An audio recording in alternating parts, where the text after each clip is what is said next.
Welcome to Safety Experts Talk. Visit our website at creativesafetysupply.com/podcast for more info, including links in the transcript of this podcast.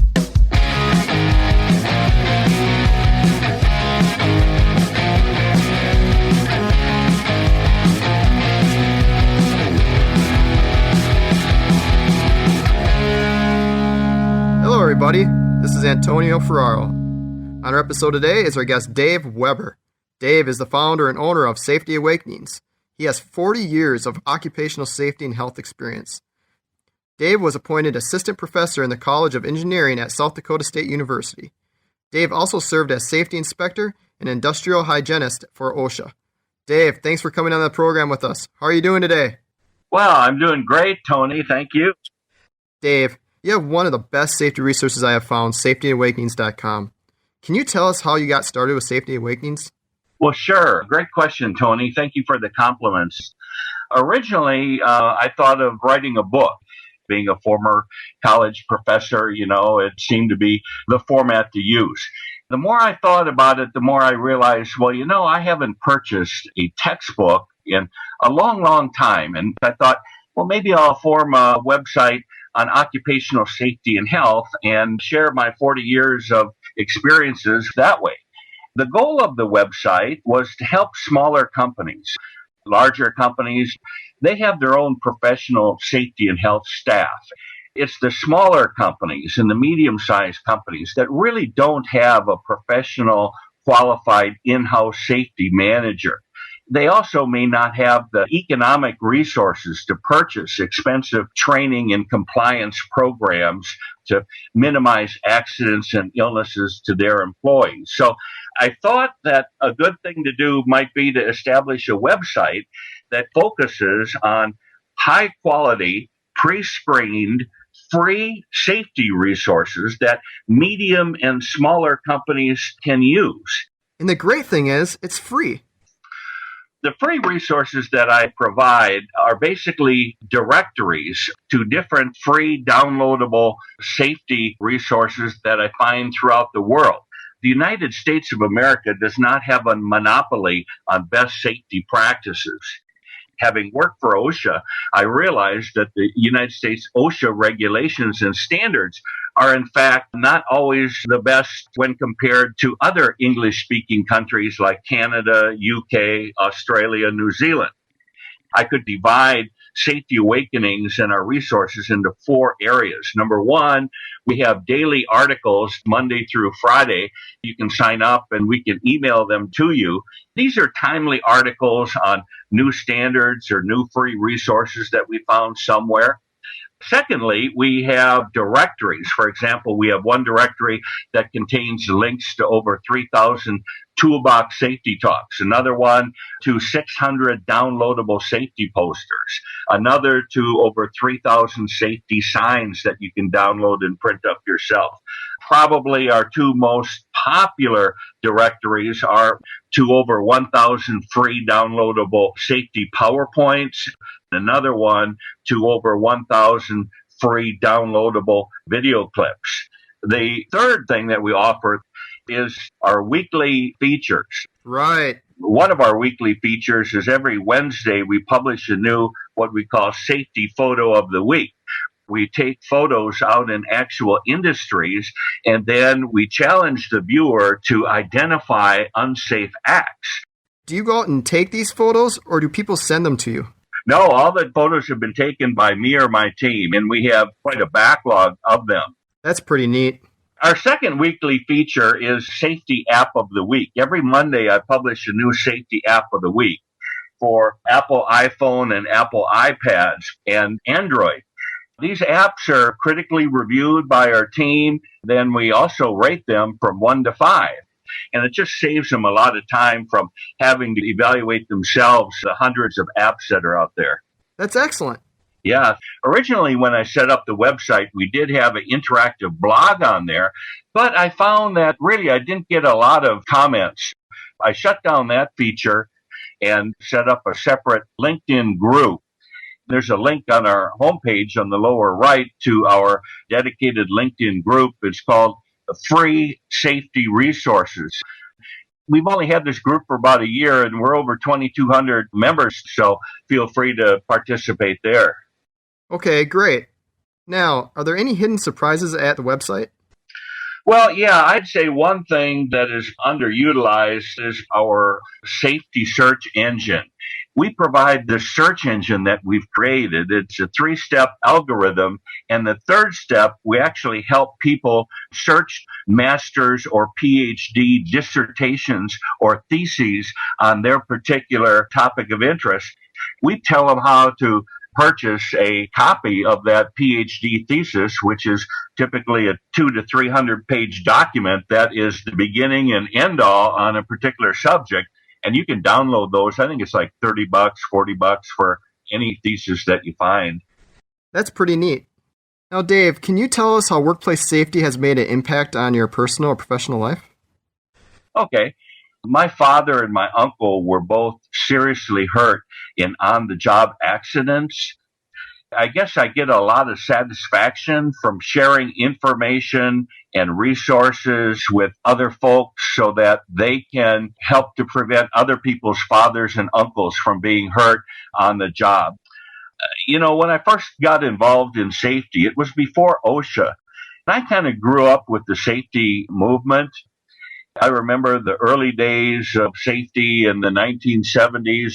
I was fortunate enough to work with some of the icons of safety, the pioneers, folks like Dan Peterson and D.A. Weaver, and they greatly influenced me.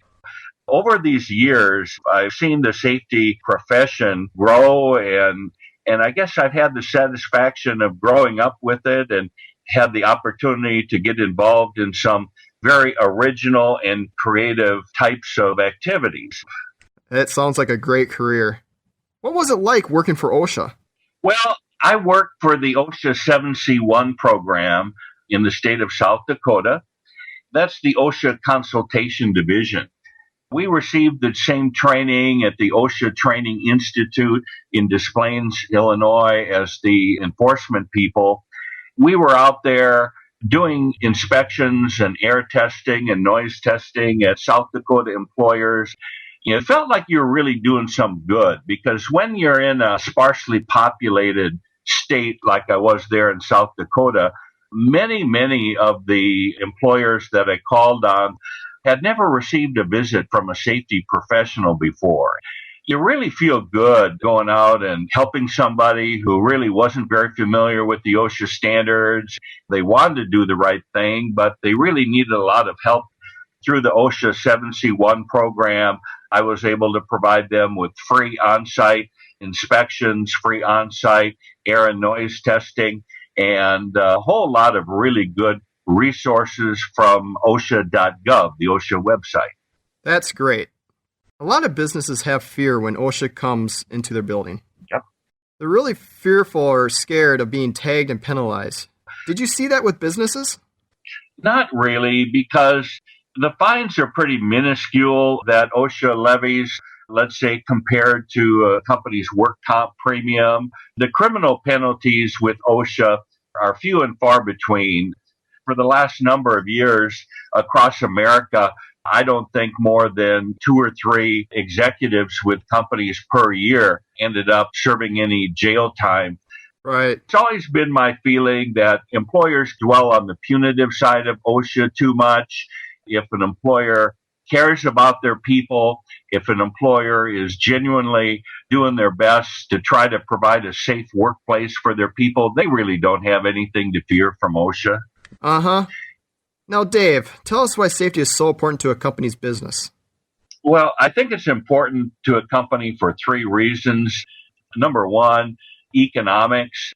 Most of the bigger companies that I worked for were self-insured for workers' compensation insurance. They very easily saw the impact, the financial impact of accidents and illnesses on their bottom line because they were self-insured. Also, from an economic standpoint, there's not only insurance premiums that are directly tied to your loss record, but also there are these indirect costs.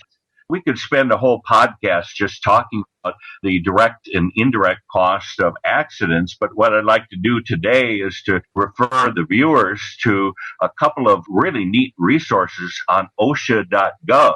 One is an e-tool, an OSHA e-tool called Cost of Accidents. And the other is a webpage on OSHA.gov called Safety Pays. Just type in cost of accidents on one search and safety pays on the other search, and you will find some really neat tools there that you can use to calculate the true cost of accidents for any employer. Excellent. Also, another reason I think safety is important to employers is labor relations. A number of the companies I work for as the safety and health director had unions.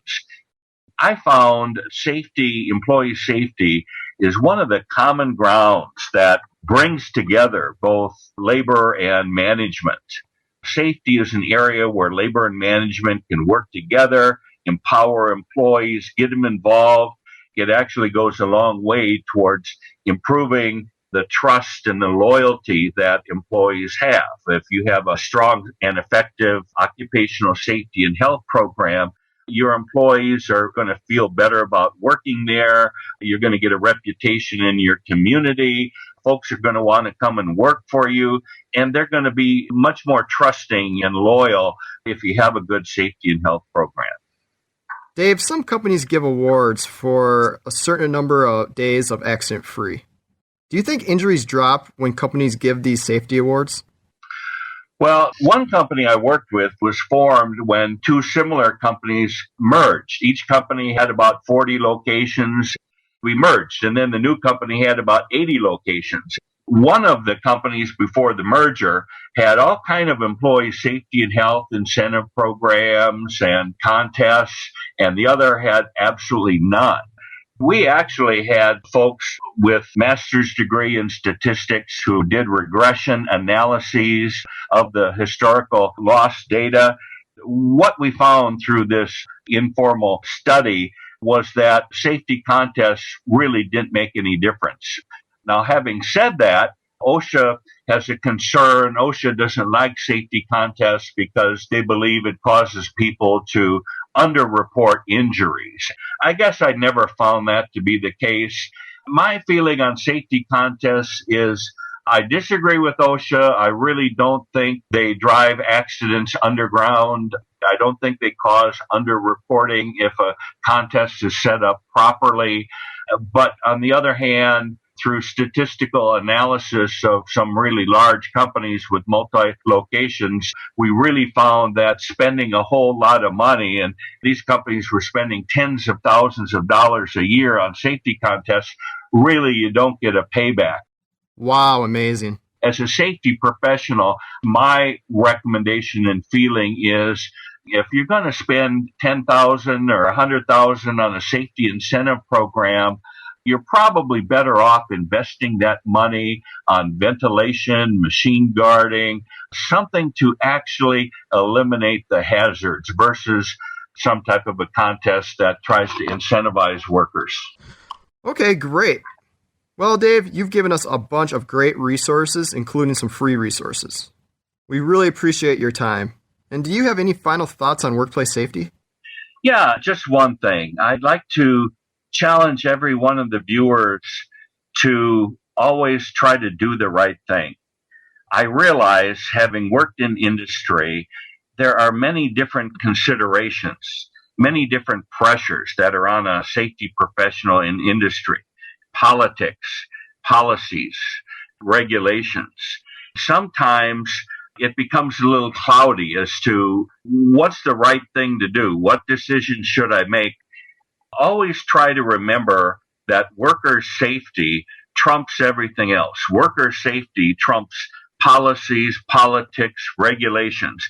If the safety professional can always try to do the right thing, try to do the safe thing, that's probably the best single piece of advice I can leave the viewers with. Dave, that was awesome. Thank you so much. Thank you. Dave Weber is the founder of Safety Awakenings, and I urge you to check out all the free content at safetyawakenings.com. Thanks, Dave. Okay, you're welcome, Tony. Thank you. Till next time, I'm Antonio Ferraro. Thank you for joining us on Safety Experts Talk. If you have suggestions for future podcasts, send them to podcast@creativesafetysupply.com. For more safety experts talking about safety news, OSHA regulations, PPE, Lean, 5S, or continuous improvement, go to creativesafetysupply.com/podcast.